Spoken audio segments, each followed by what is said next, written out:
don't, stress over na I need to focus, I need to just, it will come to you naturally kung guidance about the whole thing. Napansin ko nga sa mga ibang kandidata, pagdating na ng Q&A portion, it's like yung nagdaang Miss Bawang nung sa event na yon ay dun nga po na parang hindi rin madali talaga ang portion ng Q&A. Sa rampa-rampa talaga parang madali na lang talaga. Kesa yung inuunahan nila yung Agos, baka sumadsad lang sila kaagad. Kaya payo po natin ay, yun nga, yung tips po niya na wag po tayong kabahan. Kumbaga, magkaroon po tayo ng self-confidence. Yung pagbati nga pala sa mga tiga-Ago kay Nateng. Ito si Ken Delicious nga, hinahanap eh. Yung utang mo daw, kunada. Ilaon yun. So si Jota Lakito, kailangan na munang magpahinga dahil Ayana Camille, wala po ba tayong babatitin? Definitely. To all my family and friends po, kundi dahil sa inyo yung experience ko ng Miss Ago, umod siya ng noon yun, hindi mangyayari po lahat nangyari. And I wouldn't be where I am today, especially kay God, number one. Sa mga friends ko po, Tita Paul, handler ko po, kundi dahil sa kanya, di po ako nakasama ng pageant.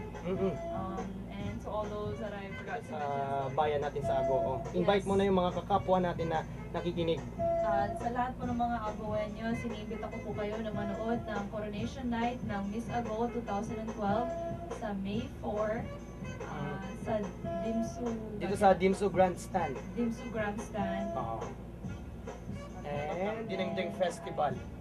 So yun mga kaibigan, napakinggan po natin itong si Ayana Camille Milkwix. At saka po, ini-invite ko rin lahat ng mga Agoenyos na manood po ng parade ngayon at 3 p.m. Kasi kasali din po ako doon. Along with the other candidates ng Miss Ago. So sama-sama rin pala tayo man dahil ang Hot Air Force, ang buong pwersa ng Hot FM makikiparade din po ngayong hapon. Yes. So hope to see you there. Kita-kits po tayo ang page niya. Thank you. Wala kang sa dami ng titulong na kuha mo wala ka bang balak na sumali ng Binibining Pilipinas? Actually, that's my next preparation. If it's in God's will. Parating ka. Iluspakan mi na tiga Hot FM na suportahan kanila sa balak mo nga na lumaban ng Binibining Pilipinas. So yun, si Ayana Camille Milkwix mga kaibigan. Maraming salamat.